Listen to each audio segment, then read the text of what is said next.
welcome to ETSD community meeting. Today is July 10th, and we have packed agenda. So let's start with the first topic. Carol, can you talk about security assessment? Yes, hi everyone. Yeah, you can open the document. I think they have more descriptions to introduce myself. I am Carol Valencia here. Also is Ian with me that she is wrapping to this call also. And basically, as you can see here, this sub-project self-assessment is part of the security. Yeah, I think you need to, but you can open. If not, it's basically it's like we need to create in the future a diagram. So basically, as you can see, the ETC self-assessment, we want to create the data flow to mapping the main components between etcd and we would like from you is that some experts on the fields help us to review. We already started to this is some sample. I think the other sample is better because this feeling is if you can see the before is the cluster api. Yeah, it's a good sample that, as you can see, this is the final result of self-assessment, that the scope, but basically is the data flows and the diagrams to mapping the main components. I don't know, Ian, would you like to comment more things to better intro? Sure. Is everybody here familiar with the sort of context behind this? And if the answer is no, I am happy to to go into the background here. Okay, cool. So the background here is that SIG Security has a sub-project which is SIG Security Self-Assessments, which is basically 4 projects under the Kubernetes banner. We work with y'all to help you assess the security of your own component.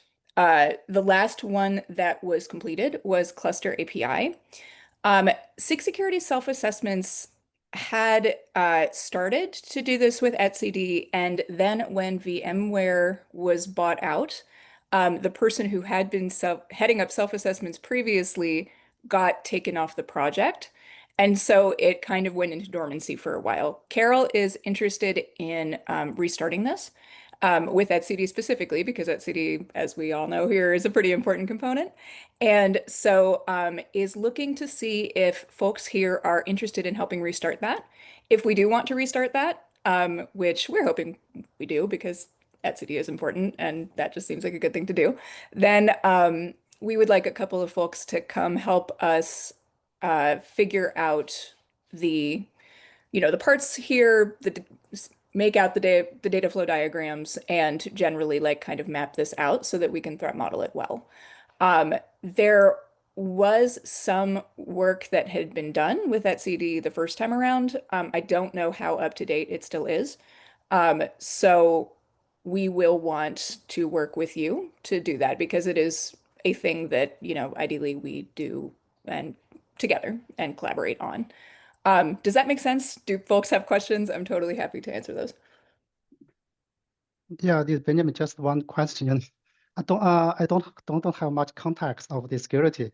So the first generic question is, do you have a rough estimation on the effort?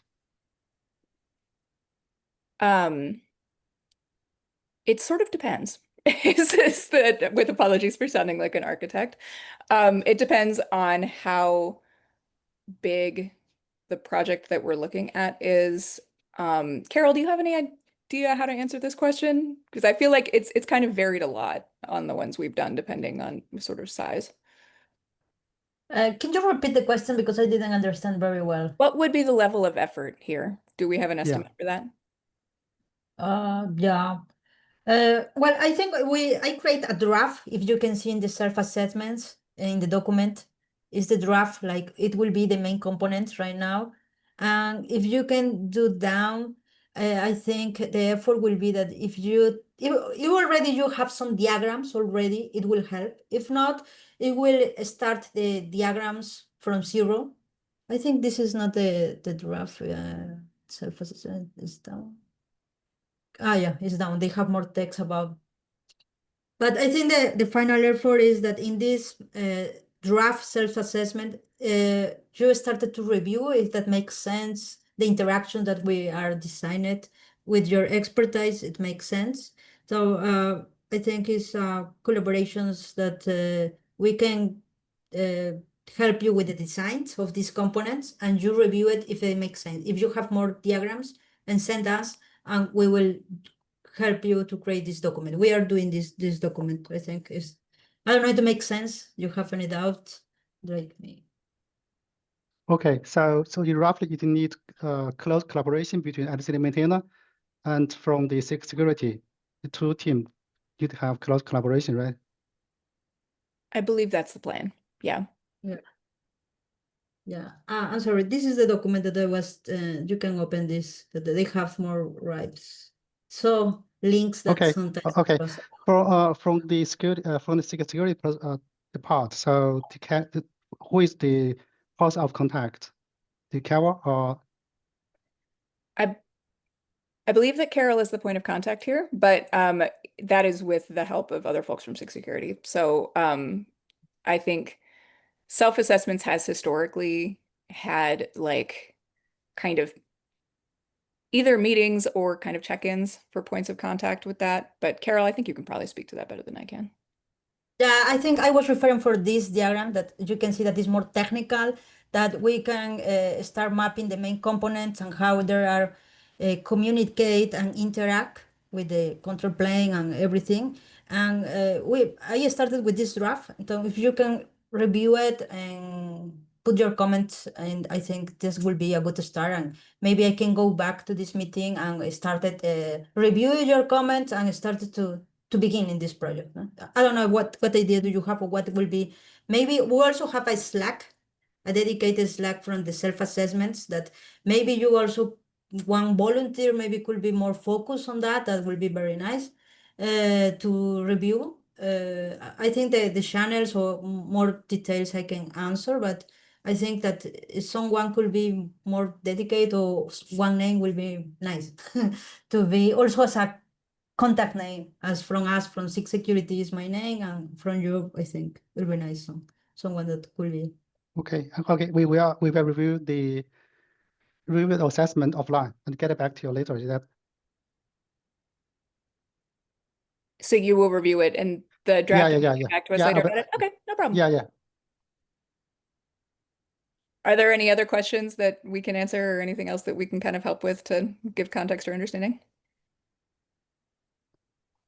I believe no for now. We need to review the doc. Probably more questions will be raised later. Fair enough. Thank you.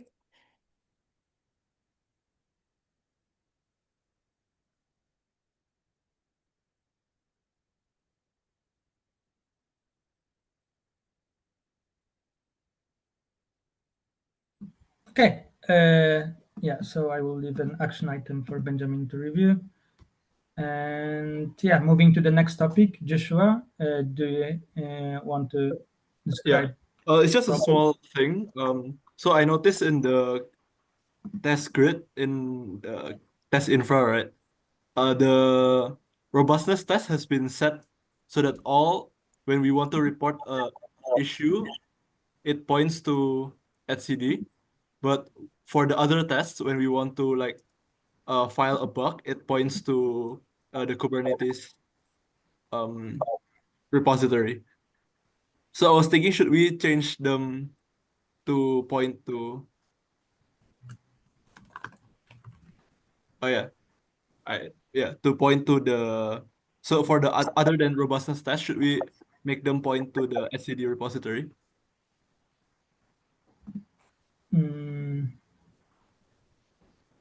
You mean in this file?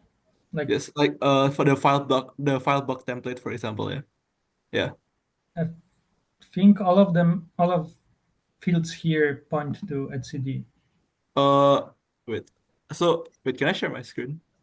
So right now, like if you don't, these are specific for the robustness test. Yeah, the robustness test points to but its. other by default it points to Kubernetes. Yes. But I don't know how often we found bugs for the other workflows. Yeah, so the main reason this is set for robustness tests because robustness tests are basically debugged like flakes by by TestGrid. So that was the decision here to override was driven by like just a access pattern. For all other issues, like usually people don't look, or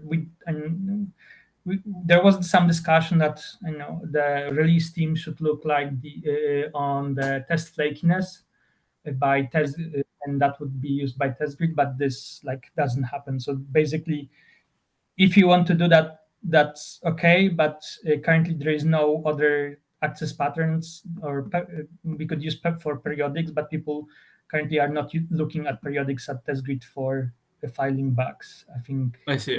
Okay, got it. Thanks. Yeah, so high level, this is mostly like depending on who uses TestGrid, then they will override us based on their needs. So we fixed it for them. I see. Got it. Okay. Okay. Moving to the next topic, Siwan. So for KubeCon North America, I have submitted the maintainer track talk, but we did miss the deadline for the Contrib Fest, so we're not going to have a Contrib Fest. And then we will request for kiosk, but for the kiosk, we need to know how many people will be there. So if you're attending KubeCon this fall, please add your name in the list so that we can plan for the kiosk.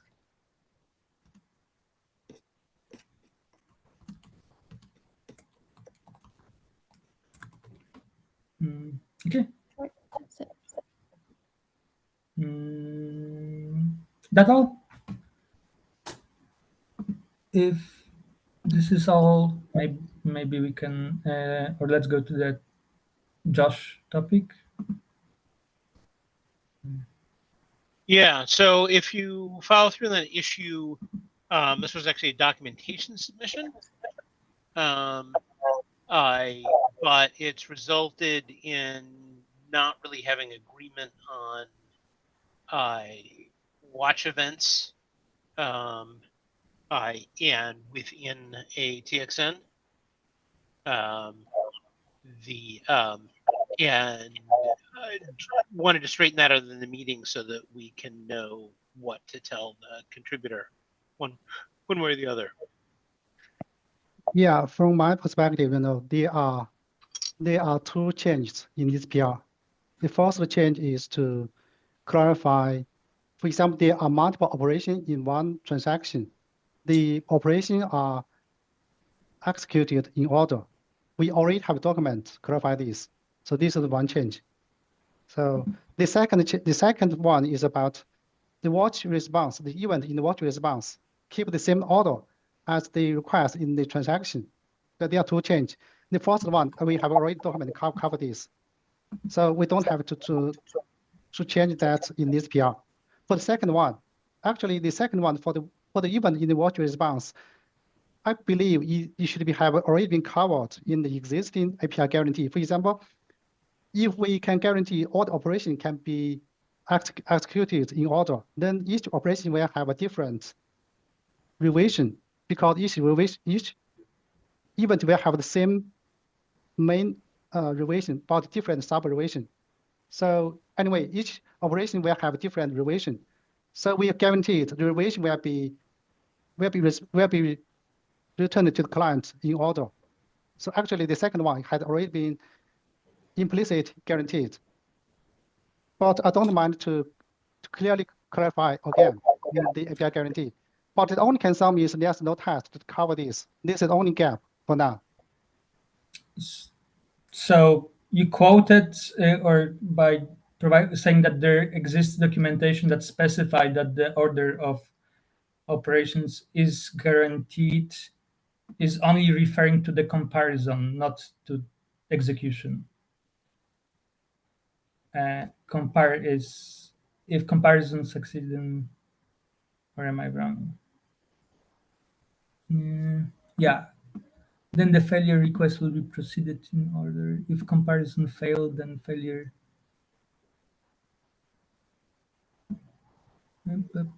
Okay, so this is specifying that the success requests will be processed in order. Like,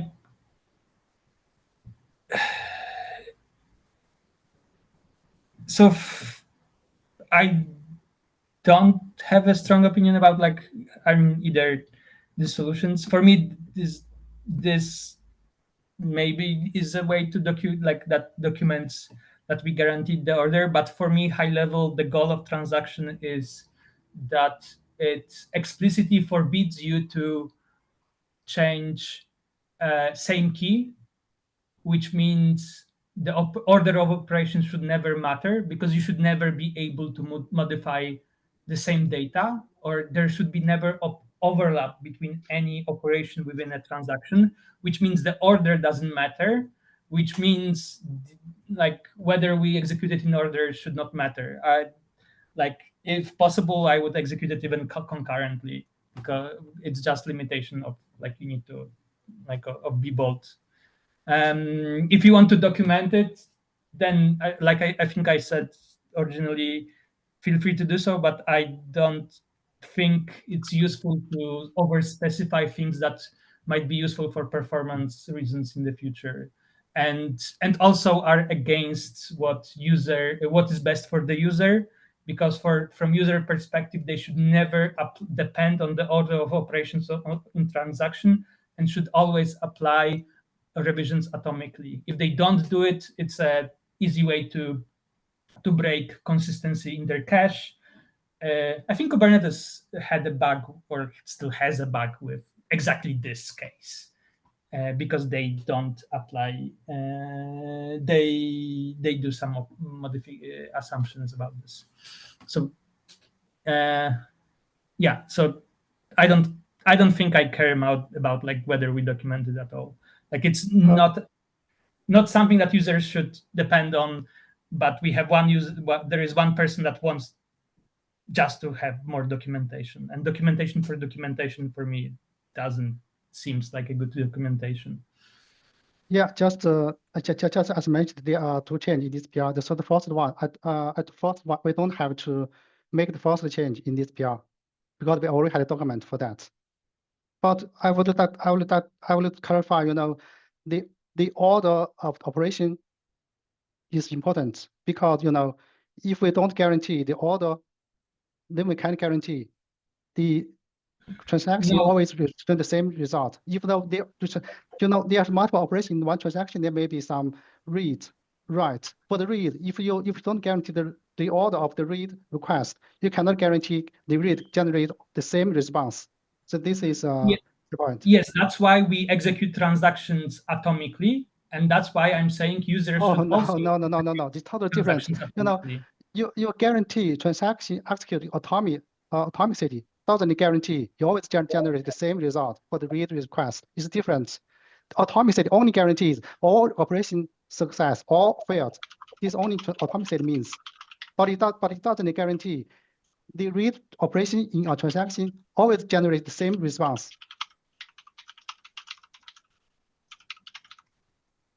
I didn't understand that. So by atomically, I mean transaction either succeeds or fail, and all operations within transaction need to succeed and fail. So that's why when you etcd executes a transaction and does it under a single lock, and I think we should also encourage users, when they are consuming a watch stream, to do the same execution as etcd does. This way, they don't expose a half-applied transactions, which is an incorrect state. So let's imagine you can you have a transaction that modifies two keys. If user applies one transaction because they depend on the order, or one operations from transaction that has two operations, it means that they expose a state that never exists in etcd, existed in etcd, and it's inconsistent with etcd. That's why I'm saying this is wrong decision. We should not allow users, recommend users to do that. Okay, probably we need more discussion of that. But in summary, again, the atomicity only guarantee all operation, all success, all failed. This only what atomicity means, right? For example, if one transaction have two operations, the first one is write a key, the second one is read the key back. If you change if you change all of the operation, in the first operation, if you write key, read the key, you can read the data back. If you read first, write later, then the read will get nothing. So the order is important. My understanding is, I'm not 100% sure. I've seen a couple of cases. You shouldn't be able in transaction to operate twice on a single key. You can have no. We don't allow write the same key twice, but we can read or write the same key in one transaction. What's the reason to read it or modify a transaction same key that you just written? That's we for the use case we can discuss a little, but the contributor matters is about they should guarantee the watch. If there are multiple operations in one transaction, they should guarantee the watch response, even in the watch response, keep the same order as the operation in the transaction. So understand, like by atomicity mean I'm asking that users or think about atomicity, because if you have transaction with two operations on watch, they will be exposed as two different events. And if we encourage users to just take events and depend on their order, they will think they can execute events one by one. And that will lead to a states that never exist in etcd. They are inconsistent, and they're inconsistent with what is the principle of database, because you will have a stale read or you have incomplete reads. Like basically you break atomicity if you don't apply watch atomically. And by watch atomically, I mean there are two events with the same revision. So I'm saying we should not say that the order of those operations is set. We should say you should never care about the order of events with the same revision. You should always apply them all of events at the same time. Just to clarify, the multiple operation in one transaction have different relation, not the same relation. They have same relation. Yeah, they're the same main relation, but different sub. The relation contain main and sub. They have different sub relation. So in the whole, they have different relations. I'm saying about the user, when you design a cache or you design a database or you want to make a decision based on an event that comes in, you should always execute whole revision at once and not think you can execute them one by one based on the order. Yeah, I think, Josh, this discussion is I don't think a meeting is a good place for this discussion. Yeah, no. It's clearly not going to be resolved quickly. Yeah, but that actually makes some sense, and for that matter raises an issue of whether or not we should change how we handle watch events within a TXN. Just however, from technical speaking, probably there's an argument, but from use case perspective, I agree. There's no strong use case for now. So this is not a priority from etcd project perspective, because we don't have a strong use case to support the use case. If there are many users to push this request, probably we can take it seriously. But for now, we have only one request. So it's not a priority for now. I agree. Okay, so let's keep let's move forward. Nont, I see you have a topic. I already pasted a bug related to it. I don't know if there is a need to go further. There's a whole bug discussing what to do with Go Proto and other Proto dependencies. I don't think it's a very long thread. I'm not even familiar. Benjamin is more familiar with it. Yeah, the problem is there's no people work on this. This is important, but not urgent task. But on the other hand, you also need deep expertise on both etcd and Proto Buffer. So I don't think it's an easy task. Yeah, I agree. I also would encourage or my strategy for that. This is a big problem. This is a huge investment to solve this problem, but it's not unique problem to etcd. We should when we should collaborate or basically copy what Kubernetes will do, the decisions will do, because in the end, Kubernetes will what we do. Kubernetes will need to accept because they will want a dependency. They will need to switch the dependency at the same time because they are also using GoGo protocol. Yeah, I agree.